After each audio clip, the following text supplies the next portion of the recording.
Hey guys, how's it going? Hey, welcome back to another video. Just got in, pretty chilly outside as you guys know. Man, it has been brutally cold. I work outside, build homes, remodels, that type of stuff. So I'm out in the weather every day. Trying to stay warm, like the rest of you guys that work outside. But anyway, want to do a little video. Got a little tournament going on Saturday and Sunday this weekend, which would be January 25th, 26th, I think. But anyway, a little tournament, so I wanted to do a little catch up. I spent last evening redoing some rods, respooling line, doing all the things that comes with that. Just wanted to kind of get on here and make a little video of a few things that I kind of do. You know, that water temperature, I haven't been out since Christmas Eve. And old fishing buddy Jimmy and I, you guys might have seen the video where I hooked him in the back of the head with a stun of jerk bait. Man, that was a terrible time. I laugh about it now. I called him the other day to check on him to make sure his head still didn't have any holes penetrating through. Luckily, if you guys looked on that video, you see he had a ball cap on. You can hear when I whipped that thing and the line snapped, man, it made a pop. But anyway, luckily he had a ball cap on. That saved him. So instead of 3 trebles getting in him, I think I just sunk 1 hook of 1 treble in him. So we were able to get that out. So anyway, I haven't been back out, but man, it has been cold. We're talking, I think when I left yesterday morning, it was 1 degrees in the morning. Really cold out. So obviously that water, when he and I were out, I think it was like 39. I think we seen 40-degree water one time. So I can only imagine it's probably cooled off now to the high 30s, I would say, 37, 38 on Stockton. But anyway, respooling, and I wanted to run something by you guys for those of you that are maybe new to this, don't know the trick or whatever. But anyway, respooling one of my spinning reels. I think I did 24 rods now, spinning and casting rods. And I believe I have 1, 2, 3, 4, 5 in there left to do. I can see in the living room. So anyway, one thing that I like to do, guys, on my spinning reels is, you know, we're coming from line on a spool this big and we're putting it on our reel spool this big. You know, it's been wound around this thing for no telling who knows how long at the store or in our shop, garage, wherever we store stuff. So what I like to do is after we get it spooled on, you know, most of the time, not always, but most of the time when you're spooling a spinning reel, you want the label facing up so that it comes off. But again, it just depends, not always the case. So anyway, what I like to do is after you get your reel spooled, put the line onto the line catch right here on the side.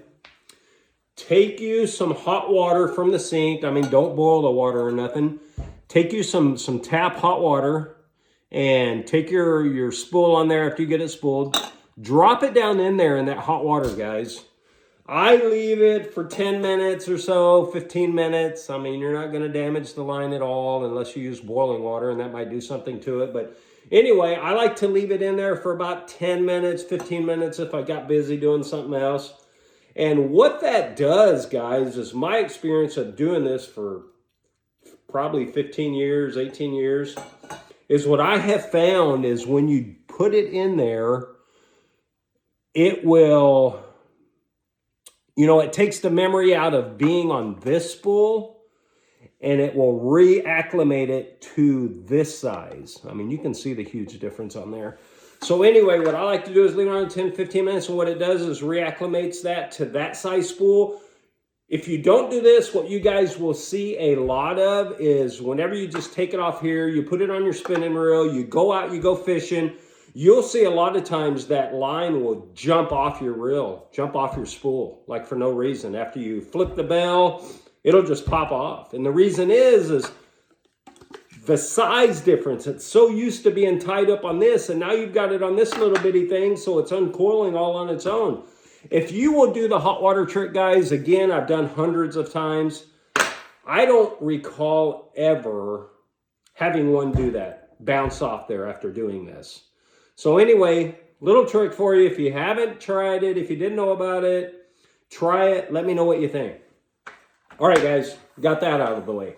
So as I told you guys, have a little tournament going on. I don't know if you guys are aware of this, but Ben Milliken has just restarted a little tournament organization that he had put on before. I don't remember, 4, 5, 6, 7 years ago maybe. Basically, it's an online tournament. It's all by link. Catch, photo it, throw it back, upload it to the app. So anyway, it's basically we're in the Central Division, which I believe includes like Missouri, Kentucky, Arkansas, Oklahoma, maybe Kansas. So it's once a month. This will be the first one, which is this weekend. So you still have time to sign up if you're interested. So basically with the water temperature, guys, as cold as it is, I mean, it's not like it was, you know, in the fall where you guys watch my videos. And I mean, I was going out catching 30, 40, 50 bass a day on top water. Now everything has got cold, the water's got cold, the fishes got sluggish, so obviously you need to readjust what you were doing then. And I'll tell you, when Jimmy and I were out on Christmas Eve, we fished 3 hours, guys, and never had a bite.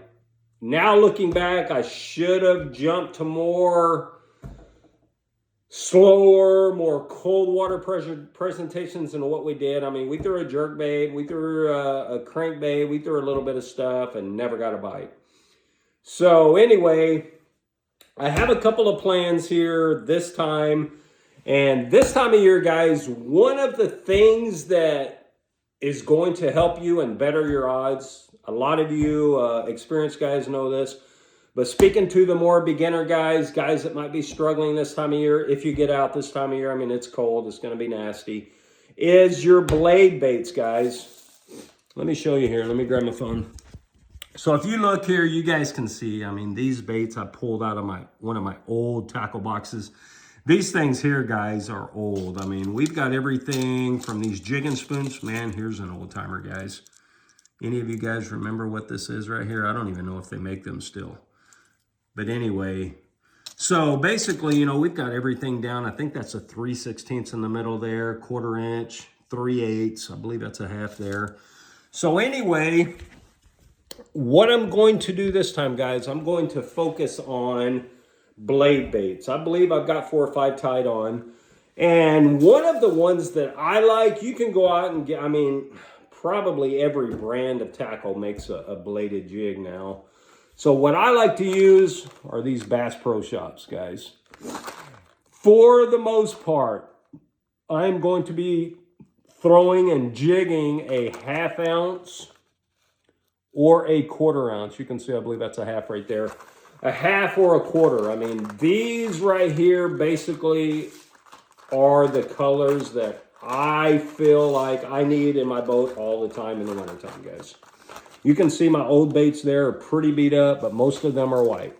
So right here, you've got the shad color on the right, and then we've got a gold, a white, and then a chrome right there, guys. That is going to be what I'm going to focus a lot of my time on this Saturday, Sunday. Tournament time is 6 a.m. to 5 p.m. both days. I'm going to focus on that. Another little hidden gem, guys, especially for you jig throwers. Man, this bait right here has been around a long time, guys. And it is hard to beat these things. I mean, in the wintertime, when you have got to scale down your bait size and your presentation, guys, these right here are absolutely deadly. The old school Bitsy Bugs, I think this one right here is 1/4 ounce and an 1/8 ounce. A 1/4 right here, got a little bit of red on there, guy. You know, those crawfish have moved out into the deeper water where that water is more acclimated to a constant temperature. So 1/8 ounce, 1/4 ounce, I am going to be tossing these. I'm going to put just a straight tail trailer on them. You know, something like what you would with a Ned rig, something like that. That's what I'm going to put on there. You don't want a lot of action.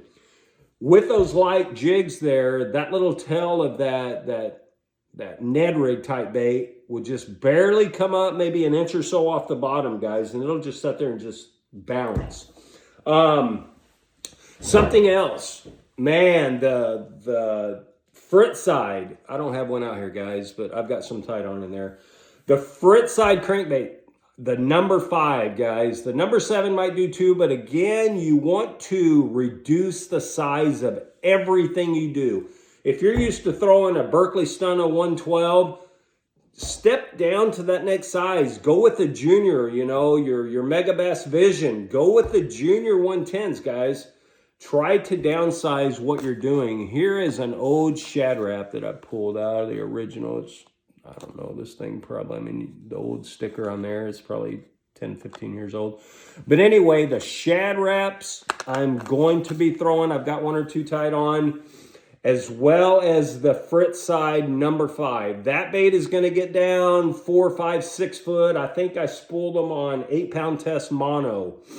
That's another thing, guys, with the water temperature the way it is, I like to go monofilament. The reason being, especially when you're fishing around rocks, monofilament, everyone that throws fluoro, guys, you know that whenever you hit a rock with that, it's going to nick it, and your chances are great that if you catch a fish with a nick line on fluoro, it's going to break off.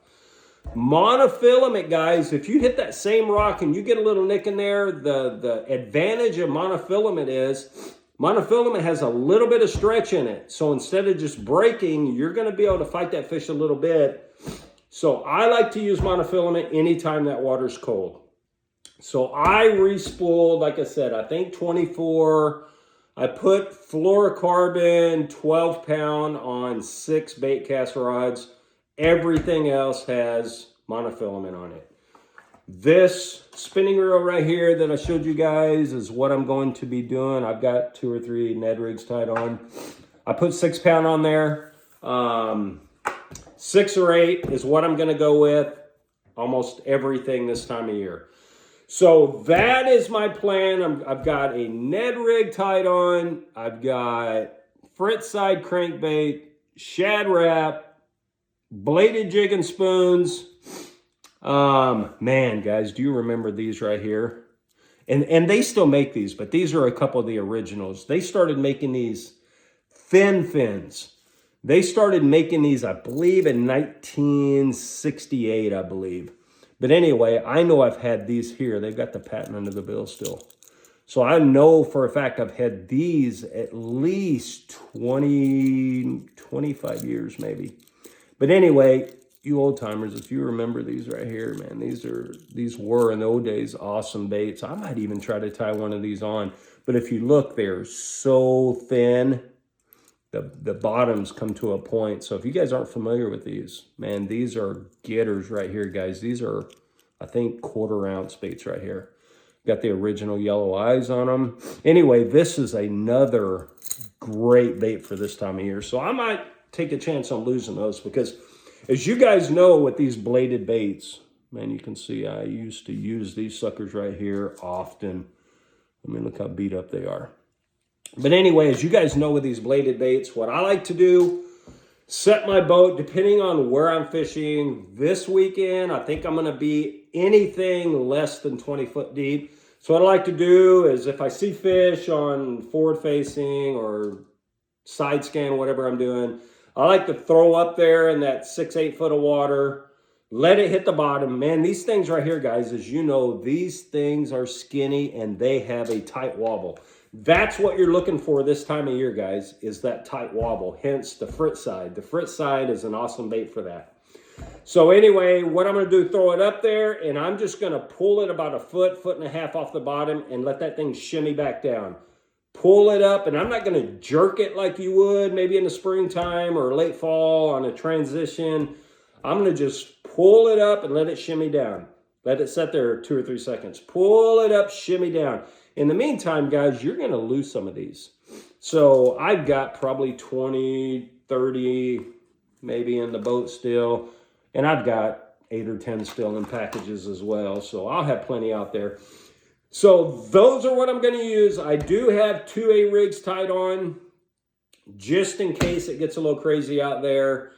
I can get A-rig. Man, anyone that knows me knows I cannot stand throwing those things, guys. Just something about it. Absolutely hate it. The only time that I actually don't mind it is in the springtime where the white bass are just hammering baits, you're catching them every cast. It's about the only time I like to throw those things, guys. So if I have to, I'll throw them around docks, brush piles, that kind of stuff this weekend. This tournament is linked. You've got a code you got to have in the picture. You've got to use a hard measure board. Basically 12 inches, guys. That is the limit. Anything 12 inches and over, everything is going by length. So long as it's 12 inches, you're good to go. Take the picture, upload it onto the app, go and catch another one, guys. It's all GPS coordinated. So any public water in the whole central region, because we're in the central region, any public waterway, whether it's by boat, kayak, shore, anything's legal, guys. So 12-inch fish. So just in case you're interested, not that I want more competition out there, but I'll share that information. Get on Ben Milliken. He brought the video out yesterday. But anyway, guys, this is what I have planned. But what I want to show you guys is a couple of throwbacks as I'm digging in some of my old plastic tubs for baits, maybe for the old school fishers, which is where I found this old gem right here. Man, I found two things, guys, that, you know, we just don't see a lot of, and I'm going to bring them up. I think what I'm going to do, the first one, guys, I'm going to show you this gem right here. Still original package. It's got a little crack on it. But do you guys remember this? Man, you talk about old school. The old helicopter lure. A lot of us make jokes about it, guys. But as you see, seen on TV, man, that was a thing in the day. And I remember fishing golf course ponds when I was a teenager, when these things came out. I remember fishing golf course ponds, guys. And I would throw these things here, and I would actually catch fish on it. So I just wanted to show you guys, I still have some original packaging helicopter lures, guys. How about that? Another one that a lot of you guys may have never seen. Another one of those as seen on TV. You'll see on the picture here. It's called the walking worm. Check this out, guys, as seen on TV. Man, if you guys aren't familiar with this is still original right here, guys. All in the original packaging. Still has the original, I don't want to break it. Still has all the original hooks. But look at, let me grab that phone. Look at the way that these things right here, look at the way that they packaged the worms in there, guys. Look at that. They wound them up. Here's, you can tell this thing is old. I mean, look at all the original. That looks like one of your spoons now, guys. One of your little Dixie Jet or Flutter spoon type things, you know. So what you would do is put that worm on there. I mean, these things have never been out. You can see they're still attached.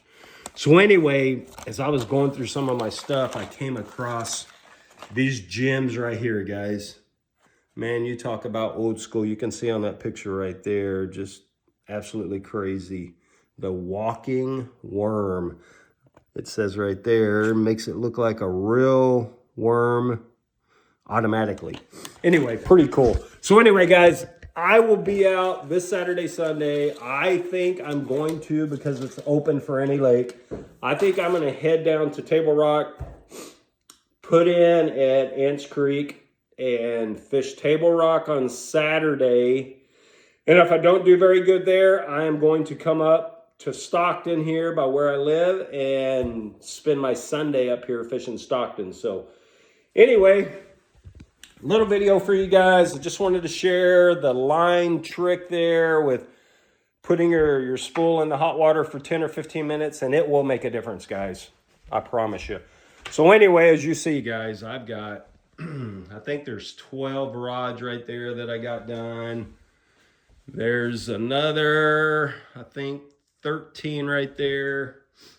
I better get that done before my better half gets home. Take that off the couch. But anyway, 1, 2, 3, 4, 5. There's 5 more right there, guys. So I have plenty of rods rigged.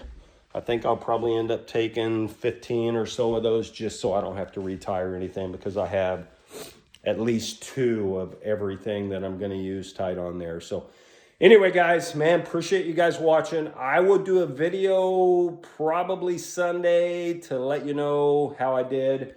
If you guys have any suggestions or questions or just comments at all, let me know. Appreciate you watching. like everyone says. If you haven't subscribed, guys, just hit that button. It doesn't cost anything. Appreciate you. Have a good weekend. If you're out fishing, be safe. Do not fall in the water because that water is cold. This is the time of year to keep that life jacket on, guys. Anyway, appreciate you watching and enjoy your day. Thanks.